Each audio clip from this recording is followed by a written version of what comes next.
On the Earth, hydrogen only exists as a diatomic molecule called dihydrogen or in a combined form. This most abundant element accounts for approximately 70% of the mass of the universe. In its combined form, besides water, hydrogen occurs in plant and animal tissues as carbohydrates and many other compounds like hydrocarbons. It is, therefore, the third most abundant element on Earth, constituting 15.4% of its crust and the oceans. Hydrogen with atomic number 1 has 3 isotopes: protium, deuterium, and tritium. It is the only element whose isotopes are named. Protium has no neutrons. Deuterium has 1 neutron, while tritium has 2. Among the 3, protium, with a concentration of 99.98%, is the most abundant. The concentration of deuterium is only 0.0156%, mostly in the form of hydrogen-deuterium molecules.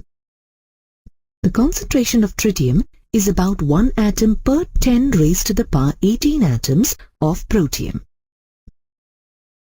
It is the only hydrogen isotope that is radioactive and emits low-energy beta particles. Because of its atomic number 1, hydrogen is the first element in the periodic table. However, its position in the periodic table is debated because of its resemblance to both alkali metals and halogens, as well as because of its unique behavior. Let us see how hydrogen is similar to alkali metals, yet different from the group at the same time. Its electronic configuration is 1s1. Therefore, like the alkali metals, lithium, sodium, and potassium, hydrogen also has only 1 electron in its outermost shell. Due to this, these elements possess similar electropositive character, allowing them to readily lose an electron to form positive ions. Thus, similar to alkali metals, hydrogen also shows an oxidation state of +1. For example, in hydrochloric acid, hydrogen has an oxidation state of +1, which is similar to that of alkali metals such as sodium and potassium, in sodium chloride and potassium chloride respectively.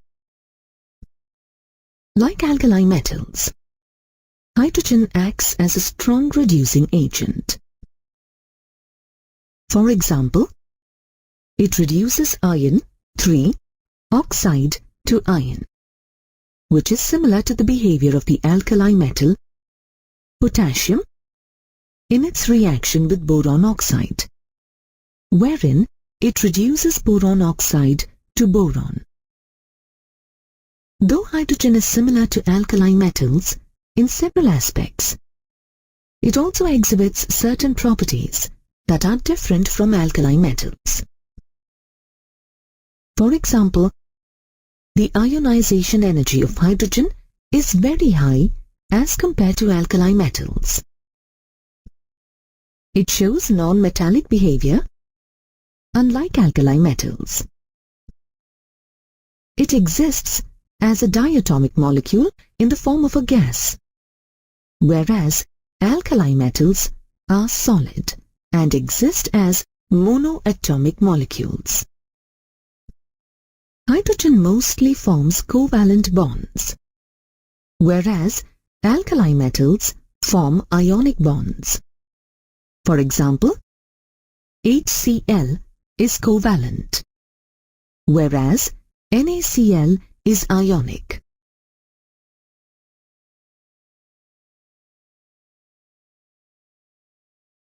Let us now see how hydrogen is similar to halogens, and yet different from the group at the same time. Like halogens, hydrogen has only one electron less than the nearest noble gas configuration. For example, it needs one electron to attain the noble gas configuration of helium. This is similar to halogens, which have an outermost shell configuration of Ns2, Np5 and need just one electron to attain noble gas configuration. The ionization enthalpy of hydrogen, 1312 kilojoules per mole, is very close to that of halogens like chlorine, 1255 kilojoules per mole. The oxidization state of hydrogen, -1, is similar to halogens in some of its compounds. For example, in sodium hydride, hydrogen has an oxidation state of -1, which is the same as that of chlorine in sodium chloride. The molecules of hydrogen and halogens are diatomic. Like halogens, hydrogen is non-metallic in nature and usually exists in gaseous form. In spite of several similarities with halogens, hydrogen also exhibits behavior that makes it different from the halogens. For example, unlike halogens, hydrogen has less tendency to take up an electron to form a hydride ion, whereas halogens form halide ions very easily. In a hydrogen molecule, atoms do not possess any unshared electron pairs, whereas in halogen molecules, every atom has 3 pairs of unshared electrons. The oxides of halogens, such as chlorine oxide, are acidic in nature, whereas hydrogen oxide or H2O is neutral. Because of this unique behavior of hydrogen, it is placed separately in the periodic table. This uniqueness of hydrogen makes it an industrially important element. Now, let's look at the ways to prepare dihydrogen both in the laboratory and industrially. In the laboratory, the most common way of preparing hydrogen is by the reaction of granulated zinc with dilute hydrochloric acid. The setup consists of granulated zinc in a conical flask fitted with a thistle funnel. In this flask, dilute hydrochloric acid is poured drop by drop through the thistle funnel. As dilute hydrochloric acid reacts with the zinc granules, hydrogen gas is released. The gas is collected by the downward displacement of water. Sometimes, the reaction stops midway as the bubbles of hydrogen gas stick to the surface of the zinc granules, preventing its further reaction with the acid. To avoid this, a few crystals of copper sulfate are added to the reaction mixture.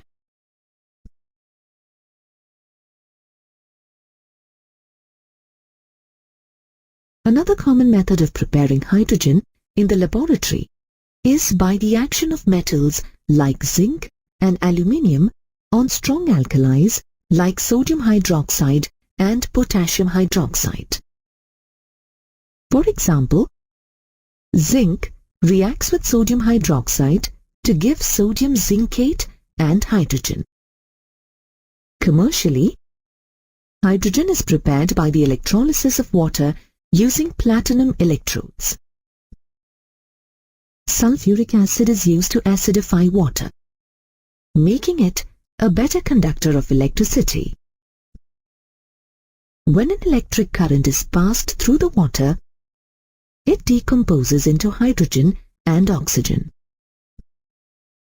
Hydrogen gas is liberated at the cathode and oxygen at the anode. The volume of hydrogen formed is double that of oxygen.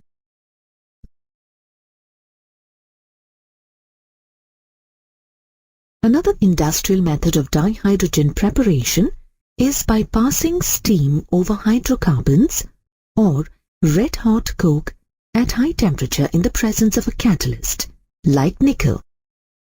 The product contains carbon monoxide along with hydrogen. The number of moles of hydrogen and carbon monoxide produced depends on the hydrocarbon. For example, 1 mole of methane produces 1 mole of carbon monoxide and 3 moles of hydrogen. The mixture of hydrogen and carbon monoxide is called water gas. Water gas is further used for the synthesis of methanol and a number of other hydrocarbons, as it produces a lot of heat when burnt. Hence, water gas is also called synthesis gas or syngas. Syngas is also produced from sewage, sawdust, scrap wood, waste paper, etc. When syngas is obtained by the reaction of steam on coal, the process is known as coal gasification. It is difficult to separate dihydrogen from syngas. Therefore, the production of dihydrogen is increased by reacting the syngas with steam in the presence of iron chromate as a catalyst. The reaction produces mixture of carbon dioxide and dihydrogen. The carbon dioxide produced is removed from the mixture by scrubbing with sodium arsenite solution. This reaction is known as water gas shift reaction. Currently, almost 77% of hydrogen required by the industry is obtained from petrochemicals, 18% from coal, 4% from the electrolysis of aqueous solution, and 1% from other sources. Let us first discuss the physical properties of dihydrogen. Dihydrogen is a colorless, odorless, and tasteless gas. It is a non-poisonous gas with a vapor density of 1. Due to this, it is lighter than the air as its vapor density is 14.4. The solubility of hydrogen in water is very low. Under standard conditions, only 2 parts of dihydrogen dissolve in 100 parts of water by volume. Let us now look at the chemical properties of dihydrogen. Dihydrogen gas is chemically inert at room temperature. The chemical behavior of a diatomic molecule is determined by its bond dissociation enthalpy to a large extent. Bond dissociation enthalpy is the energy required to break a chemical bond. It is defined as the amount of energy required to break 1 mole of bonds of a gaseous molecule into fragments in gaseous state at 298 Kelvin and a pressure of 100 kilopascal. In a dihydrogen molecule, the HH bond dissociation enthalpy is very high. This because, as the size of the hydrogen atom is very small, it forms a very strong covalent bond. Thus, it requires an extremely high temperature to dissociate dihydrogen into its hydrogen atoms. For example, at 2000 Kelvin, only 0.081% of dihydrogen dissociates into hydrogen atoms. Only at a high temperature of 5000 Kelvin, we get almost 95.5% dissociation of dihydrogen molecules into its atoms. It is important to note that although a dihydrogen molecule is inert at room temperature, hydrogen atoms are very reactive. This is because they have only one electron in the 1s orbital, and thus they readily combine with almost all the elements to obtain a stable electronic configuration similar to that of helium. A hydrogen atom reacts either by losing one electron to form H-positive ions, or by gaining one electron to form H-negative ions, or by sharing electrons to form single covalent bonds. Let us now look at the reactions of dihydrogen. Dihydrogen gas at high temperatures reacts with highly electropositive metals such as potassium, sodium, and calcium. It combines to form their respective hydrides. In these hydrides, hydrogen exhibits an oxidation state of -1. For example, dihydrogen reacts with sodium to form sodium hydride. Similarly, hydrogen reacts with calcium to form calcium hydride.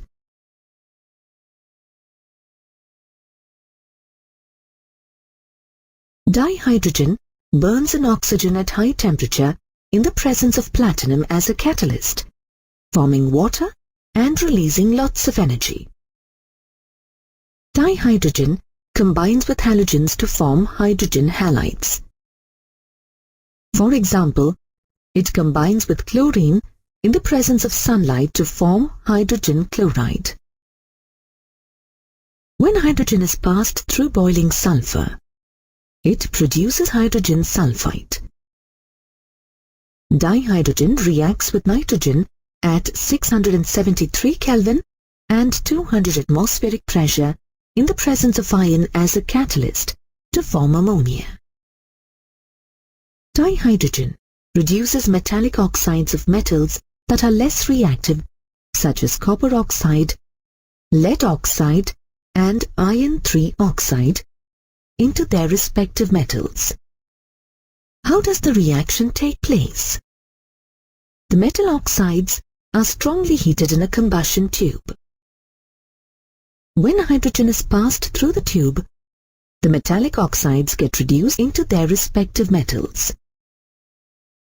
Dihydrogen reacts with vegetable oils in the presence of finely divided nickel as a catalyst to give hydrogenated products such as edible fats.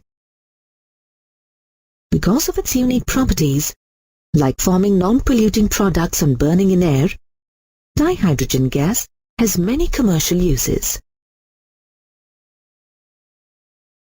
It is used as the rocket fuel because of its high calorific value. An oxyhydrogen blowtorch that is used for cutting and welding purposes uses dihydrogen and pure oxygen. The reaction produces temperature of up to 4000 Kelvin. Dihydrogen is also used in the synthesis of ammonia by Haber's process to manufacture nitric acid and nitrogenous fertilizers. Dihydrogen is used in the manufacture of vanaspati. Here, vegetable oils such as soybean are hydrogenated to obtain vanaspati. Commercially, it is used in the preparation of hydrogen chloride as a reducing agent to reduce metal oxides into their respective metals, and also in the manufacture of metal hydrides. You have learned that dihydrogen combines with almost all the elements except noble gases under suitable conditions to form binary compounds called hydrides. These can be represented as EHX or AMHN, where E is the symbol for an element. For example, MgH2 or B2H6. There are 3 types of hydrides depending on the behavior and the nature of the bond formed between the hydrogen atom and the element forming the compound. The types of hydrides are ionic or salt-like hydrides, covalent or molecular hydrides, and metallic or non-stoichiometric hydrides. Let us look at each type in detail. Ionic or salt-like hydrides are binary compounds of hydrogen with S-block elements that are highly electropositive in nature. However, compounds formed with lithium, beryllium, and magnesium exhibit higher covalent character. Ionic hydrides like sodium hydride and calcium hydride are formed by the transfer of electrons from the metal atom to hydrogen atom. This is also why they are called salt-like hydrides. Ionic hydrides are crystalline in solid state. They have high melting and boiling points. Their density is higher than that of the metals from which they are formed. In the molten state, they conduct electricity and, on electrolysis, liberate hydrogen gas at the anode, confirming the presence of negative ions of hydrogen in them. Let's study this using calcium hydride as an example. On passing current through molten calcium hydride, the compound dissociates into calcium 2+ ion and hydride ion. At the anode, each of the two hydride ions combine to liberate dihydrogen gas and 2 electrons. This is an oxidation reaction. At the cathode, each calcium 2+ ion accepts 2 electrons to give calcium. This is a reduction reaction. Ionic hydrides react vigorously with water to liberate dihydrogen gas. For example, sodium hydride reacts with water to give sodium hydroxide and hydrogen gas.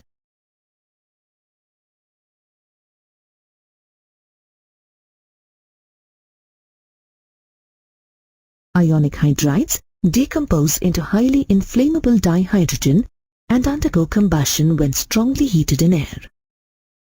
For example, calcium hydride, when heated at 675 to 775 Kelvin, decomposes into calcium and dihydrogen.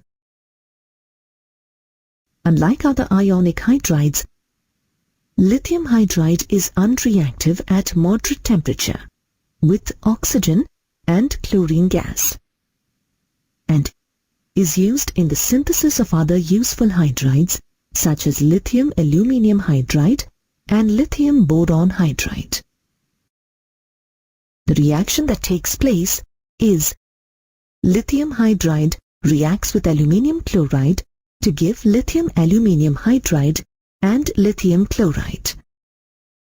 Lithium aluminium hydride is a powerful reducing agent and used extensively in organic chemistry.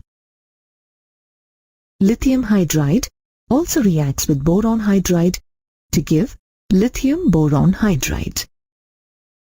The second type of hydrides are covalent or molecular hydrides. Covalent or molecular hydrides are binary compounds of hydrogen with more electronegative elements, such as p-block elements. They are bonded by covalent bonds.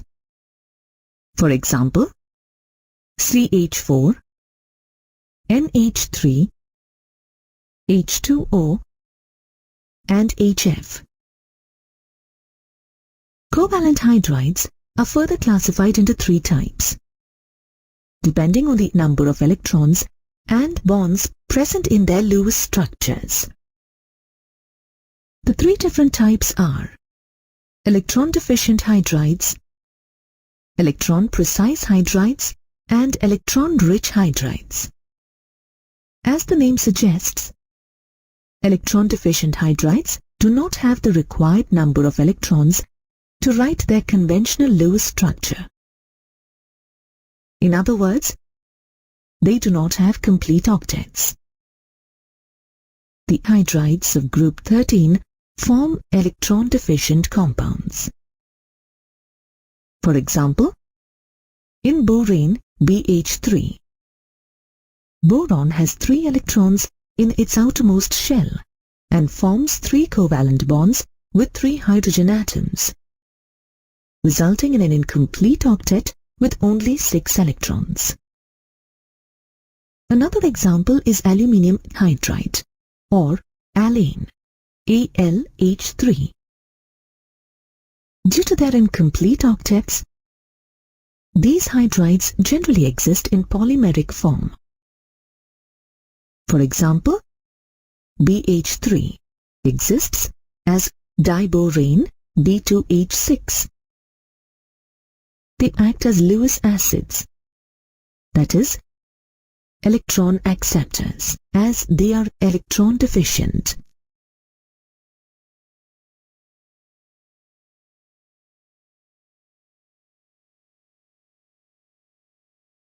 Electron-precise hydrides have the required number of electrons to write their Lewis structure. In other words, they have complete octet and are formed by the elements of group 14. For example, in methane CH4 and silane SiH4, both carbon and silicon have 4 electrons in their outermost shells and form 4 covalent bonds with 4 hydrogen atoms to complete their octet. Electron-rich hydrides have excess electrons, which are present as lone pairs. The elements of group 15, 16, and 17 form such hydrides. For example, NH3 has 1 lone pair on nitrogen. H2O has 2 lone pairs on oxygen. And HCl has 3 lone pairs of electrons on chlorine. Due to the presence of excess lone pairs, these hydrides behave as Lewis bases, which are electron donors. These hydrides also form hydrogen bonds between molecules due to the high electronegativity of nitrogen and oxygen. Electron-rich hydrides are poor conductors of electricity and are soluble in organic solvents. The third type of hydrides are metallic hydrides. They are binary compounds of hydrogen with D and F block elements. However, except for chromium from group 6, the metals of group 6, 7, 8 and 9 do not form hydrides. The inability of these metals to form hydrides is called the hydride gap of D block. Metallic hydrides are deficient in hydrogen and are almost always non-stoichiometric. For example, LaH2.87, YbH2.55 and TiH1.5 to 1.8. The composition of these hydrides does not correspond to simple whole number ratio and also varies with change in temperature and pressure. And hence, these hydrides are also called non-stoichiometric hydrides.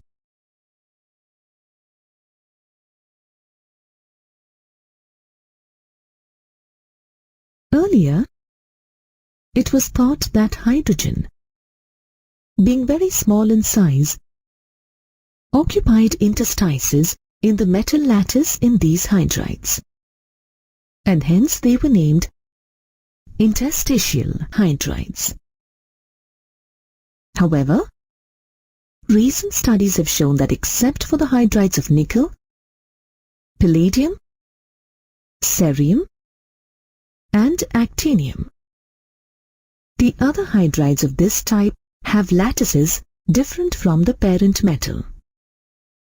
The property of absorption of hydrogen on transition metals is widely used in catalytic reduction and hydrogenation reaction in the preparation of a large number of compounds.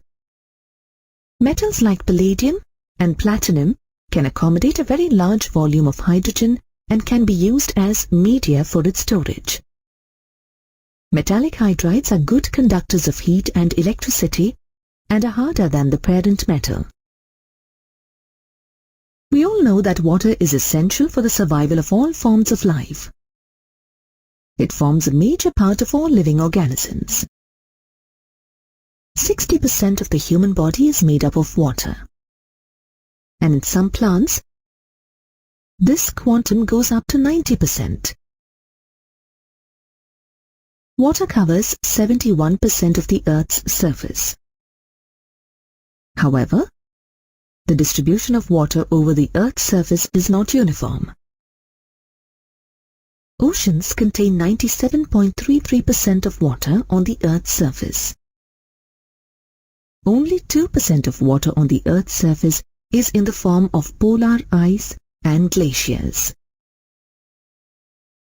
The remaining water, less than 1%, is present in lakes, rivers, in the atmosphere, and as underground water. Let us now look at some physical properties of water. Water is a tasteless and odorless liquid at standard temperature and pressure. It freezes into ice at 273 Kelvin. Its boiling point is 373 Kelvin and has a density of 1 gram per cubic centimeter at 298 Kelvin. Water has strong hydrogen bonding in its molecules and, therefore, exists as associated molecules. Due to the presence of extensive hydrogen bonding in its molecules, water has a high freezing point, a high boiling point, a high heat of vaporization, and a high heat of fusion in comparison to hydrides formed from other group 16 elements, like H2S and H2SE. In comparison to other liquids, water has high thermal conductivity, surface tension, dipole moment, and dielectric constant respectively. And also, it has highest specific heat. These properties allow water to play a key role in the biosphere. Its high heat of vaporization and high heat capacities are responsible for the moderation of the climate and the body temperature of all living beings. Water is an excellent solvent for the transportation of ions and molecules required for animal metabolism. Due to hydrogen bonding with polar molecules, even covalent compounds such as alcohol,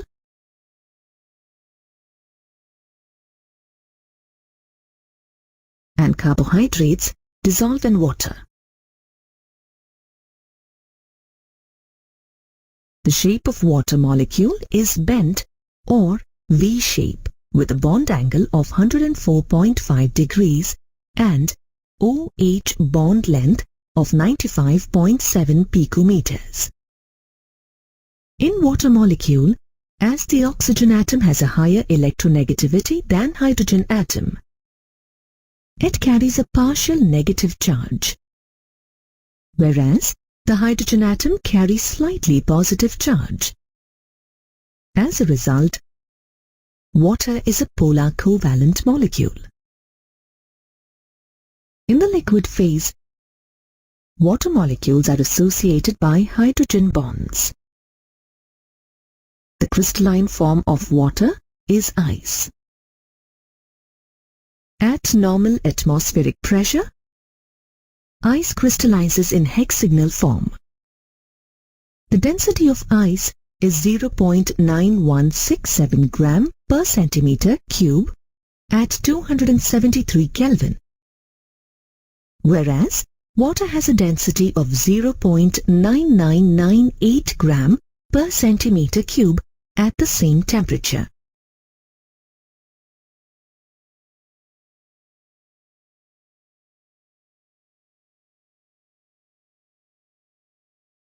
In winter, the frozen ice on surface of the lakes provides thermal insulation and is important for the survival of aquatic life. Ice has highly ordered three-dimensional hydrogen-bonded structure, in which every oxygen atom is surrounded tetrahedrally by 4 other oxygen atoms at a distance of 276 picometers. Hydrogen bonding gives ice a rather open crystal lattice structure with wide spaces between the molecules. These vacant spaces can hold some other molecules of appropriate size interstitially.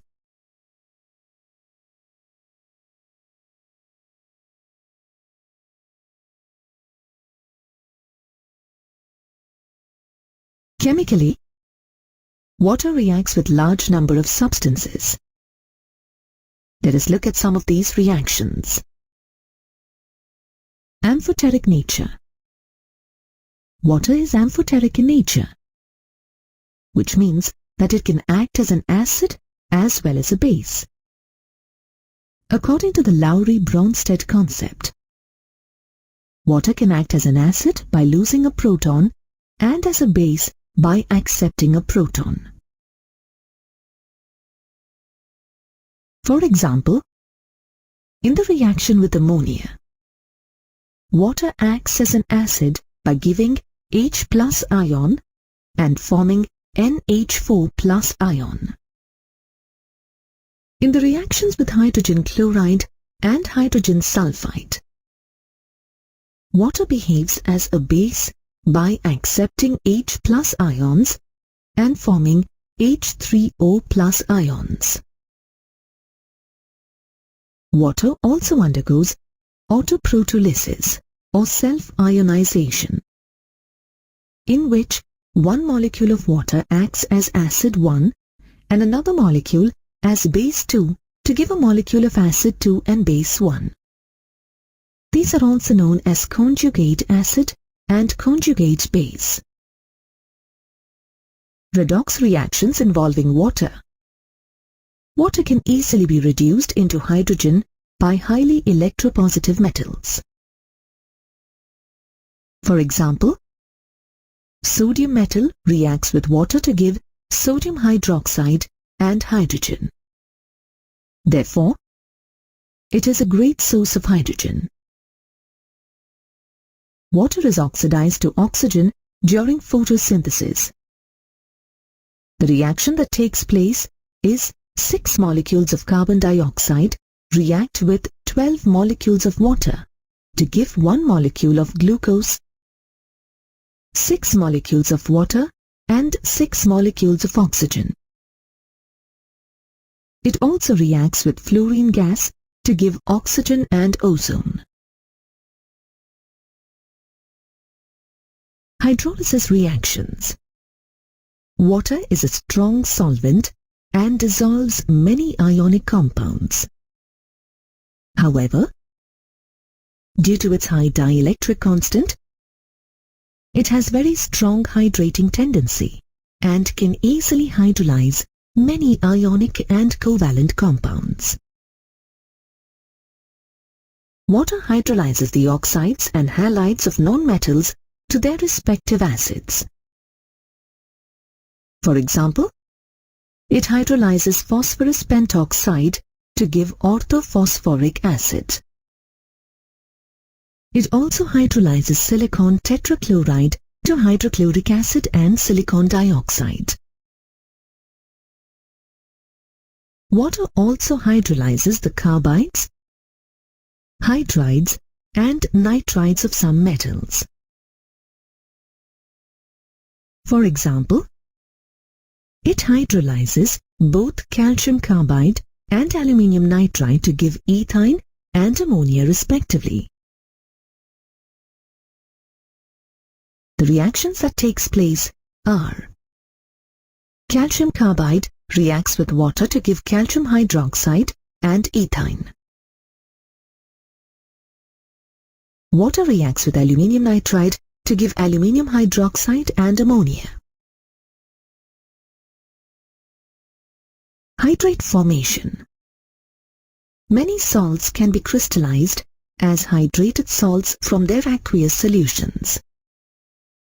There are three types of hydrates. The first type of hydrate is coordinated water.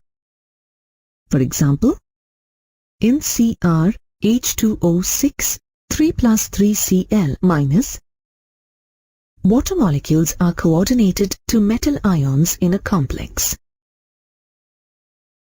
The second type of hydrates is interstitial water. For example, in BaCl2 2H2O, water molecules occupy interstitial sites in the crystal lattice. In the third type of hydrates, water molecules are hydrogen bonded to certain oxygen-containing anions. For example, in CuSO4 5H2O, one water molecule is hydrogen bonded to sulfate ion, and the other four molecules are coordinated to give CuH2O4 2- plus SO4 2H2O.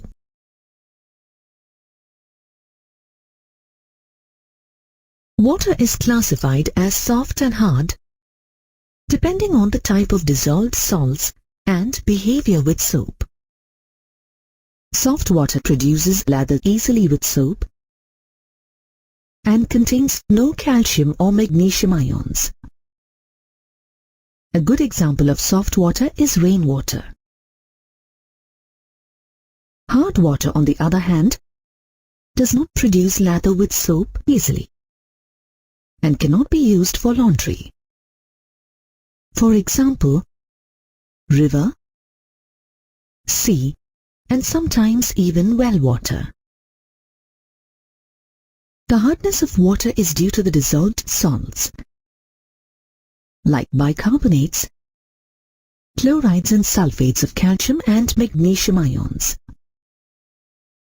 When rainwater makes its way through the ground, it dissolves the salts of calcium and magnesium and turns hard. Let's see why hard water cannot be used for laundry. Hard water contains calcium and magnesium cations, which react with soap to form scum or precipitate of calcium and magnesium salts or fatty acids. Laundry soap contains sodium stearate. When sodium stearate reacts with the calcium and magnesium salts, it forms calcium and magnesium stearate precipitate. Until all the calcium and magnesium ions are precipitated, lather is not produced. This is why hard water is unsuitable for laundry. Hard water is also harmful for the boilers because of the deposition of salts in the form of scales, which reduces the working efficiency of the boilers. Hardness of water can be classified as temporary hardness and permanent hardness. Temporary hardness of water is due to the presence of soluble calcium and magnesium hydrogen carbonates, respectively. There are two common methods to remove temporary hardness. The first method is boiling. Hard water is taken in a large boiler.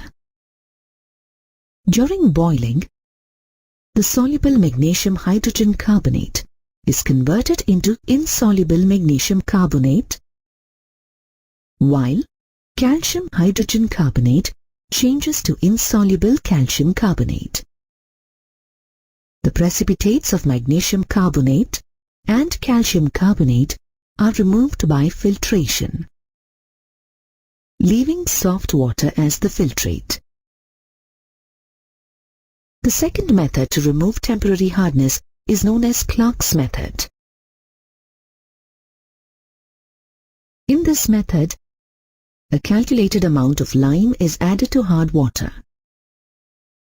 It precipitates out calcium carbonate and magnesium hydroxide, which can be filtered off. Permanent hardness is due to the presence of salts of magnesium and calcium in the form of chlorides and sulfates. Permanent hardness cannot be removed by boiling. It is removed by other methods, which include treatment with washing soda, Calgin's method, ion exchange method, synthetic resins method. Let us look at each of these methods in detail. Treatment with washing soda or sodium carbonate. A calculated amount of washing soda is added to hard water. Washing soda reacts with the soluble chlorides and sulfates of calcium and magnesium in hard water to form insoluble carbonates.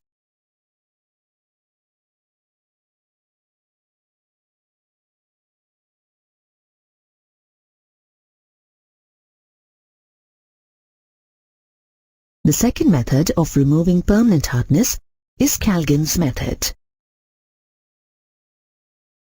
In this method, calcium and magnesium ions are not removed from the water, but are rendered ineffective by the addition of sodium hexametaphosphate, commercially called Calgin. Calcium and magnesium ions react with Calgin to form a soluble complex.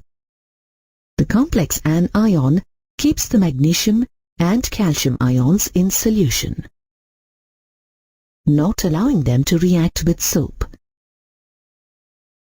In ion exchange method, also called the zeolite or permutate process, hydrated sodium aluminium silicate or zeolite, when added to hard water, exchanges cations such as magnesium and calcium ions for sodium ions. For simplicity, sodium aluminium silicate NaAlSiO4 is written as NaZ. Once all the sodium in the zeolite is used up, it is regenerated for further use by treating with an aqueous sodium chloride solution. The fourth method of removing permanent hardness is the synthetic resins method. In this method, synthetic cation exchanges are used. This method is more efficient than the zeolite method. Cation exchange resins contain larger organic molecules with groups such as SO3H or COOH that are water insoluble. They exchange their H+ ions with the cations in hard water. Anion exchange resins contain organic molecules with groups such as NH3OH that exchange their OH- ions with the anions present in hard water.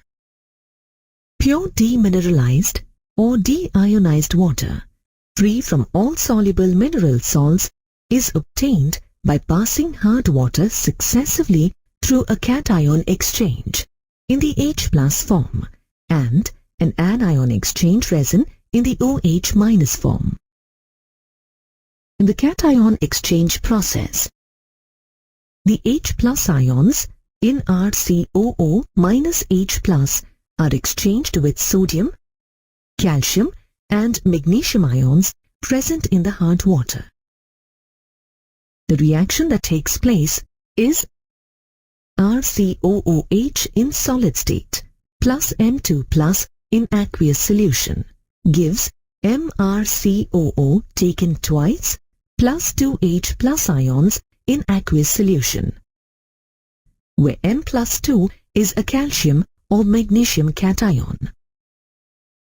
Since this reaction releases H plus ions, it makes water acidic. In the anion exchange process, RnH2 in water gives RnH3 plus OH minus.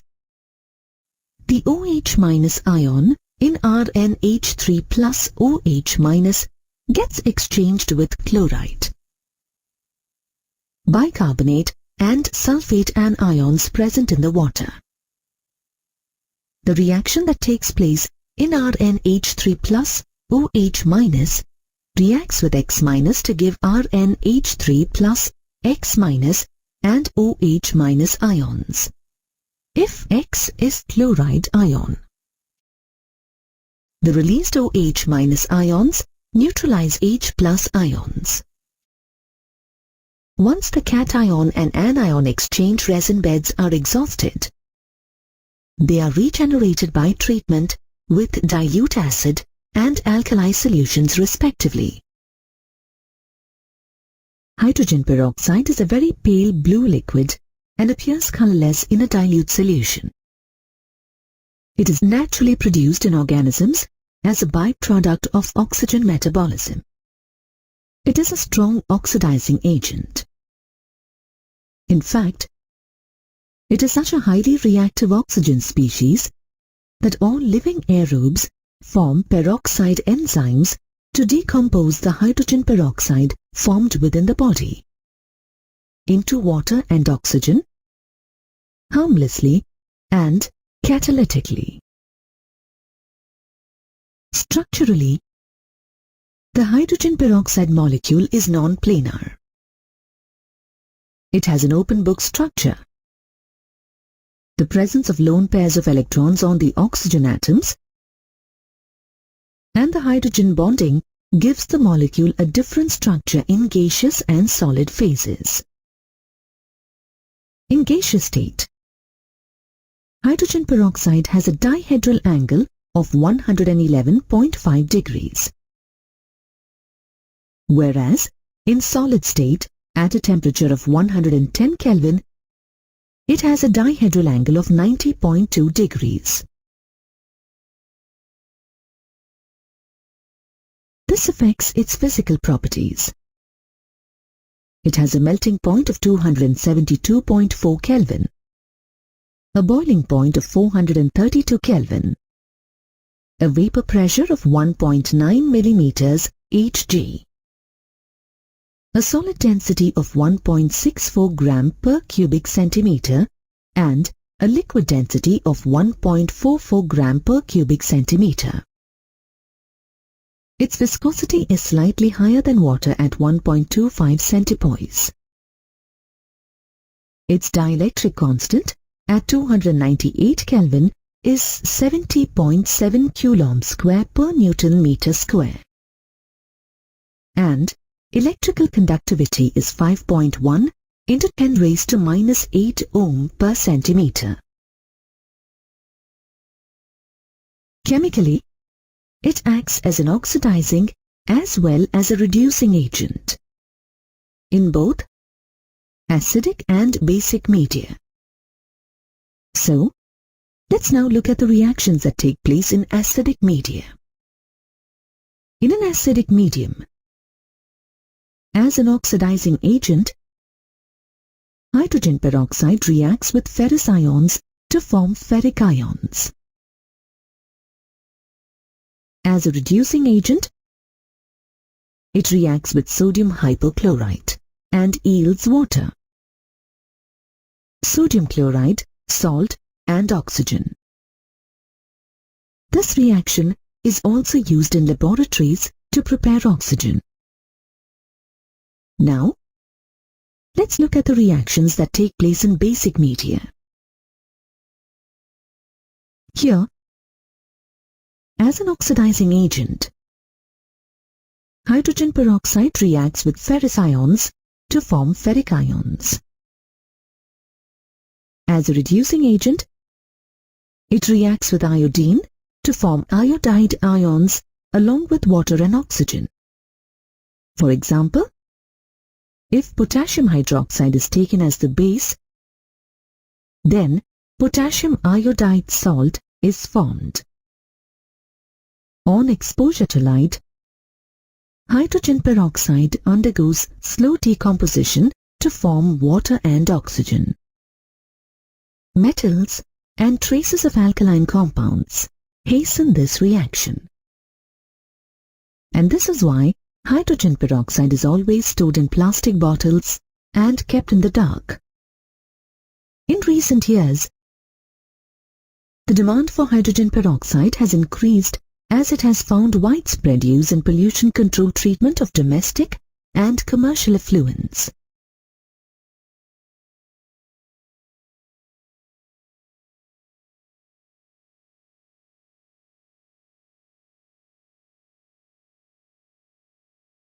In laboratories, hydrogen peroxide is prepared from barium peroxide or acidified sulfate solution. To obtain hydrogen peroxide from barium peroxide, first acidify barium peroxide with sulfuric acid. Barium sulfate is precipitated and an aqueous solution of hydrogen peroxide is produced. The excess water is then removed by evaporating the solution under reduced pressure. This will give us hydrogen peroxide. You can also obtain hydrogen peroxide from 50% sulfuric acid solution. The solution subjected to electrolytic oxidation to yield peroxydisulfuric acid. The peroxydisulfuric acid formed undergoes hydrolysis to form hydrogen peroxide. During electrolysis, hydrogen peroxide is formed at the anode. Peroxydisulfuric acid is formed as a byproduct at the anode. Hydrogen gas is evolved at the cathode. Commercially, hydrogen peroxide is prepared by auto-oxidation of 2-ethyl anthraquinol.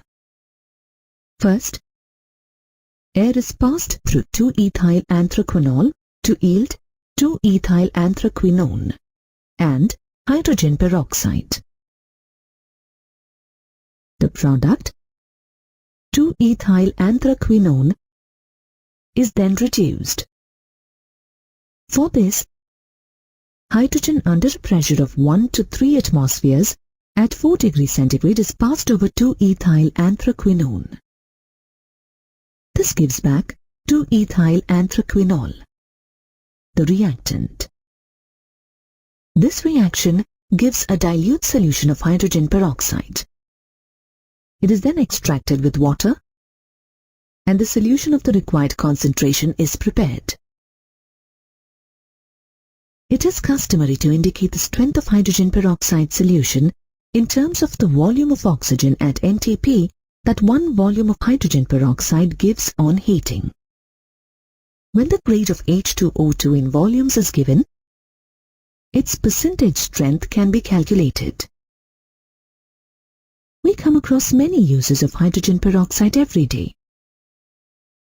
For example, as a mild disinfectant, as a cleanser,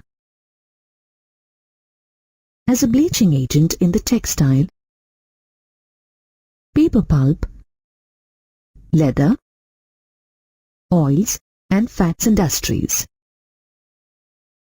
as a pollution control agent in the treatment of domestic and industrial effluents, oxidation of cyanides, restoration of aerobic conditions to sewage wastes, and so on. Thus, we see that hydrogen peroxide is an important compound. Today, we mostly use fossil fuel to power our growth. The demand for fuel is so huge that it is believed that by the middle of the 21st century, the world will run out of fossil fuel. For this reason, the race is on to develop alternative energy sources. One of the major alternative sources in use today is nuclear energy. However, it can only be used to obtain electrical energy, but only 20% of the total energy required constitutes electrical energy. So, for the remaining 80% energy requirement, scientists are still searching for a viable energy source. One of the most promising alternatives they are currently studying is the use of hydrogen as a fuel. Hydrogen has many advantages over all other options. For example, it is abundantly available. Its combustion product being water, it is pollution-free. It yields almost double the energy provided by jet fuels. For example, liquid hydrogen is used as a rocket fuel. This fuel has water as its product instead of harmful carbon dioxide, sulfur dioxide, and other hydrocarbons. However, it is not yet used on a large-scale basis because pure hydrogen gas is not readily available. Hydrogen gas is highly flammable and explosive to handle. Storage and transport of hydrogen gas is very expensive. The cost of production of hydrogen is very high at this point of time. Although some cars using hydrogen fuel are already in the American and European markets, commercial use of hydrogen as one of the most eco-friendly energy alternatives has still a long way to go.